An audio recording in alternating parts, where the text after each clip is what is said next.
नमस्कार विद्यार्थी मित्रांनो, तुम्हा सर्वांचे जिजाऊज्ञान तीर्थ कनिष्ठ महाविद्यालय पाथरी रोड परभणीच्या वतीनं हार्दिक हार्दिक स्वागत.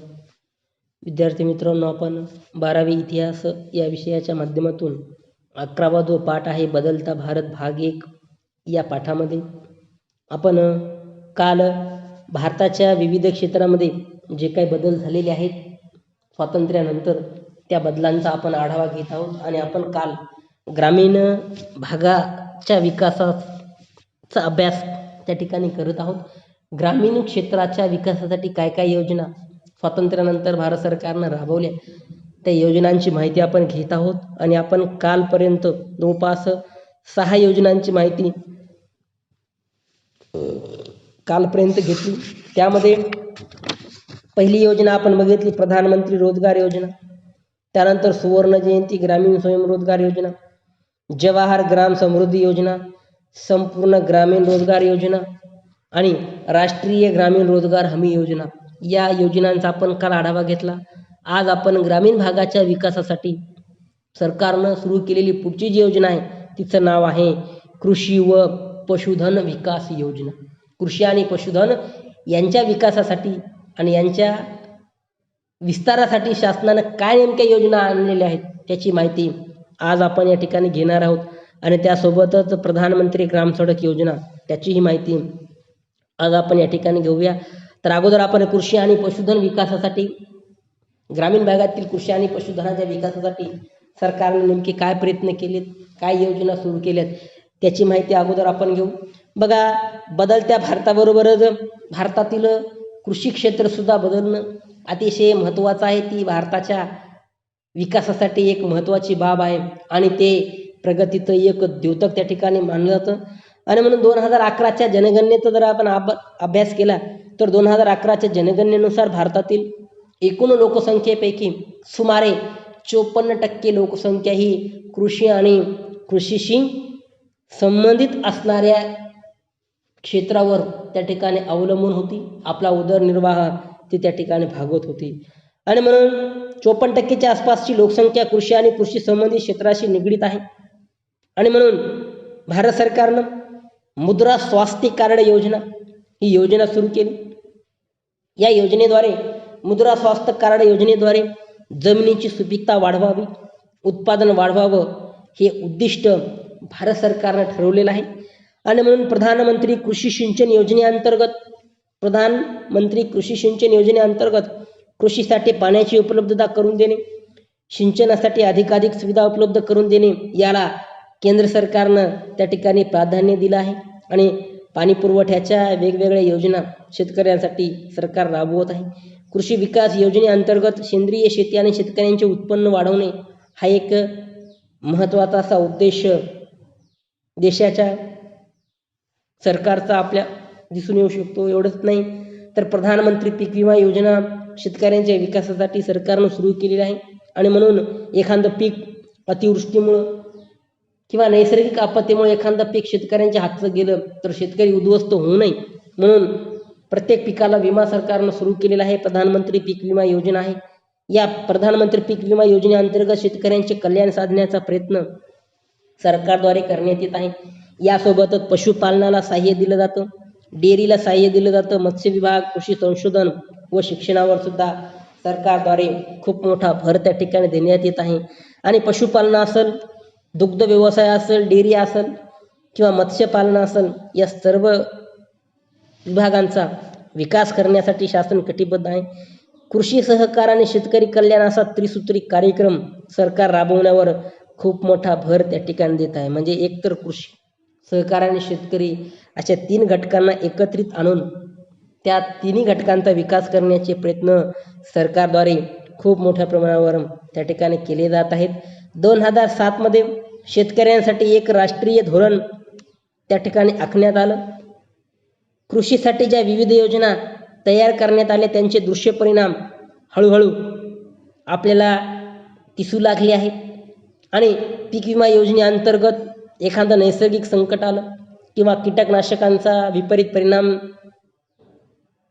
पिकांवर झाला किंवा आजारपण किंवा प्रतिकूल हवामान यामुळं पीक जर नष्ट झाल्यास शेतकऱ्याला नुकसान भरपाई देण्याची सोय पीक विमा योजनेच्या अंतर्गत सरकारनं प्रामुख्यानं त्या ठिकाणी केलेली आहे.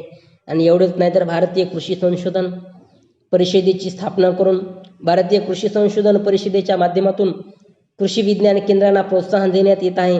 आणि या कृषी विज्ञान केंद्रांच्या माध्यमातून शेतकऱ्यांना पाहिजे त्या पिकावर पाहिजे त्यावेळी मार्गदर्शन करण्याचं काम कृषी विज्ञान केंद्र आणि भारतातील कृषी विद्यापीठं प्रामुख्यानं त्या ठिकाणी करत आहेत.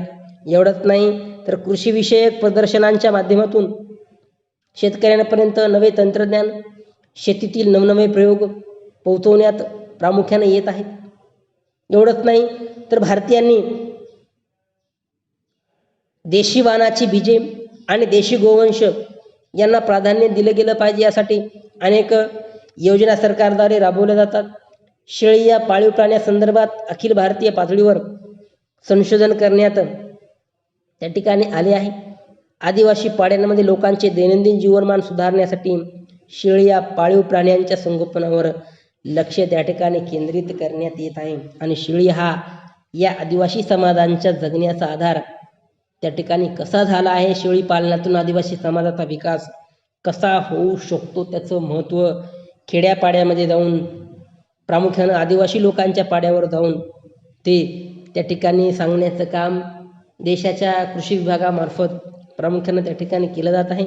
आणि म्हणून जेव्हापासून आदिवासी लोकांच्या पाड्यावर जाऊन शेळीपालनाचं महत्त्व त्यांना पटवून दिलं गेलं तेव्हापासून अनेक आदिवासी बांधवांनी शेळीपालनाला प्रोत्साहन देऊन शेळीपालनाचा व्यवसाय सुरू केला. आणि आज त्यांच्या जीवनाला एक प्रकारे कलाटणी देण्याचं काम या शेळीपालनामधून प्रामुख्यानं झालेलं आहे. एवढंच नाही तर भारतीय शेती ही हंगामी स्वरूपाची असल्यामुळं ग्रामीण भागातील शेतकऱ्यांनी शेतीला जोडधंदा म्हणून कोणता तरी एक व्यवसाय त्या ठिकाणी केला पाहिजेत. म्हणून ग्रामीण भागातील कुक्कुटपालनावर विशेष लक्ष त्या ठिकाणी दिलं गेलं. कुक्कुटपालन असेल, शेळीपालन असेल, दुग्ध व्यवसाय असेल, मत्स्यपालन असेल, अशा अनेक जोडधंद्यांना त्या ठिकाणी महत्त्व दिलं गेलं. अशा विविध प्रयत्नांमधून भारत पशुपालन, दूध उत्पादन, डेअरी विकास, मत्स्यपालन, पशुधन उत्पादन, अंडी लोकर उत्पादन, मांस उत्पादन या क्षेत्रामध्ये प्रचंड अशी प्रगती हळूहळू प्रामुख्यानं त्या ठिकाणी करू पाहत आहे. आणि एवढंच नाही तर भारत सरकारनं राष्ट्रीय पशुधन मिशनच्या माध्यमातून पशुधनासंदर्भात भारताने 2014-15 पासून जोरदार प्रगती करायला सुरुवात केली. यात चारा उपलब्धता असेल, कर्ज उपलब्धी असेल, पशुपालकांचे संघटन करणे असेल आणि पशुपालकांच्या अडीअडचणी समजून घेणे यावर भर देण्यात येत आहे. भारतात पशूंची गणना सर्वप्रथम 1999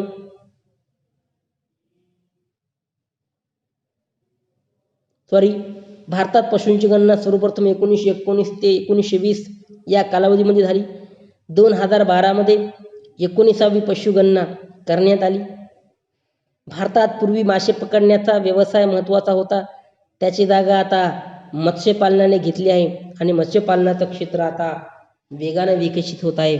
अशा पद्धतीने कृषी आणि पशुधन विकासाची योजना राबवून ग्रामीण भागाचा विकास करण्याचं काम खूप मोठ्या प्रमाणावर भारत सरकारच्या माध्यमातून प्रामुख्यानं त्या ठिकाणी केलं जात आहे. आणि यामध्ये निश्चितच खूप मोठ्या प्रमाणावर वाढ होऊन अनेक शेतकऱ्यांच्या आणि पशुधन मालकांचा विकास त्या ठिकाणी होत आहे असंही आपणाला प्रामुख्यानं या ठिकाणी म्हणता येऊ शकतं. तर यानंतर ग्रामीण भागाच्या विकासासाठी केंद्र सरकारनं किंवा भारत सरकारनं राबवलेली शेवटची योजना जी आहे त्या शेवटच्या योजनेचा आपण या ठिकाणी प्रामुख्यानं आढावा घेऊ.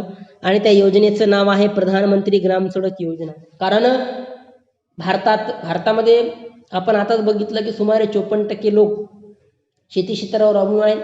आणि भारतीय शेतीचा जर आपण विचार केला तर भारतीय शेतीमध्ये केवळ अन्नधान्याची पिकं घेतली जातात, व्यापारी पिकं घेण्याचं प्रमाण कमी आहे. आता व्यापारी पिकं भारतीय शेतीमध्ये का घेतली जात नाहीत? कारण व्यापारी पिकं शेतकऱ्याच्या शेतीपासून बाजारपेठेपर्यंत पोहोचवण्यासाठी वाहतुकीच्या सुविधा, रस्त्याच्या सुविधा उपलब्ध नाहीत. म्हणून द्राक्ष असेल, मोसंबी असेल,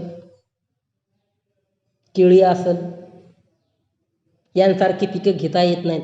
म्हणून सरकारनं प्रत्येक ग्रामीण भाग आणि ग्रामीण भागातील प्रत्येक शेत रस्त्यानं जोडण्याचं काम त्या ठिकाणी केलं. पण प्रत्येक ग्रामीण भाग हा तालुका रस्त्याशी जोडला गेला पाहिजे आणि तालुका रस्ता हा जिल्हा रस्त्याशी जोडला गेला पाहिजे. यासाठी इसवी सन 2000 मध्ये ग्रामीण भागाच्या विकासात पक्क्या रस्त्यांचं महत्त्व जाणून केंद्र सरकारनं प्रधानमंत्री ग्राम सडक योजना सुरू केली. सुरुवातीला 1000 पर्यंत लोकसंख्या असणारी गावे पक्क्या रस्त्याने जोडण्याचे काम सुरू झाले. ज्या गावामध्ये लोकसंख्या 1000 आहे असं प्रत्येक गाव मुख्य रस्त्याला जोडण्याचं काम प्रधानमंत्री ग्राम सडक योजनेच्या माध्यमातून त्या ठिकाणी केलं गेलं. इसवी सन 2001 मध्ये ही योजना प्रधानमंत्री ग्रामोदय योजनेमध्ये त्या ठिकाणी समाविष्ट करण्यात आली. 2005 पर्यंत सुमारे 75,000 किलोमीटर लांबीचे रस्ते या प्रधानमंत्री ग्रामोदय योजनेच्या माध्यमातून त्या ठिकाणी तयार करण्यात आले किंवा बांधण्यात आले. देशाच्या आर्थिक प्रगतीचा लाभ ग्रामीण भागातील लोकांना विशेषत्वाने होऊन त्यांचे जीवन बदलून जावे हा या प्रधानमंत्री ग्रामोदय योजनेचा मुख्य उद्देश प्रामुख्याने होता. बघा, प्रधानमंत्री ग्रामोदय योजना 2001 मध्ये अस्तित्वात आली आणि या योजनेमध्ये प्रधानमंत्री ग्राम सडक योजनेचा रूपांतर करण्यात आलं आणि देशाच्या आर्थिक प्रगतीचा लाभ ग्रामीण भागातील लोकांना विशेषत्वाने व्हावा आणि ग्रामीण भागातील लोकांचं जीवन जे आहे ते जीवन बदलावं यासाठी प्रधानमंत्री ग्रामोदय योजनेची सुरुवात इसवी सन 2001 मध्ये त्या ठिकाणी करण्यात आली होती. याचबरोबर ग्रामीण भागातील आरोग्य, ग्रामीण भागातील शिक्षण, ग्रामीण भागातील पिण्याचे पाणी, ग्रामीण भागामध्ये राहणाऱ्या लोकांना चांगली घरे, चांगले रस्ते आणि वीज या सुविधांचा विकास करण्यासाठी सुद्धा प्रधानमंत्री ग्रामोदय योजना त्या ठिकाणी कटिबद्ध आहे. आणि या प्रधानमंत्री ग्रामोदय योजनेच्या माध्यमातून आरोग्याच्या अनेक योजना ग्रामीण भागामध्ये राबवल्या जातात. शिक्षणाच्या सुद्धा सर्व प्रकारच्या शासकीय योजना खेड्यापाड्यापर्यंत पोहोचवल्या जातात. पिण्याचं पाणी प्रत्येक गावाला शुद्ध पिण्याचं पाणी या योजनेच्या माध्यमातून उपलब्ध करून दिलं जातं. निराधार आणि दारिद्र्य रेषेखालील लोकांना घरकुलांचं त्या ठिकाणी वाटप किंवा घरकुलं बांधून दिले जातात. चांगले रस्ते बांधून दिले जातात आणि विजेची उपलब्धता सुद्धा त्या ठिकाणी करून दिली जाते. आणि या सर्व घटकांच्या विकासामुळं साहजिकच ग्रामीण भागाचा विकास आता त्या ठिकाणी होऊ पाहत आहे. आणि आता ग्रामीण भागापर्यंत सुद्धा आरोग्याच्या, शिक्षणाच्या सोयीसुविधा त्या ठिकाणी पोहोचलेल्या आहेत. आणि म्हणून भारतासारख्या विकसनशील देशातील ग्रामीण भाग जो की केवळ शेतीवर अवलंबून आहे, हा ग्रामीण भाग सुद्धा आता या सर्व विकास योजनांमुळं आता त्या ठिकाणी विकसित झालेला आपल्याला सांगता येऊ शकतो. तर अशा पद्धतीनं ग्रामीण भागाच्या विकासासाठी सरकारनं राबवलेल्या वेगवेगळ्या सोयीसुविधांची माहिती आपण थोडक्यात या ठिकाणी पाहिली. तर इथं आपण थांबू. उद्याला आपण नागरी भागाच्या विकासासाठी सरकारनं कोणत्या कोणत्या योजना राबवल्या त्याची माहिती आपण उद्याला घेऊ. तोपर्यंत थांबू. धन्यवाद.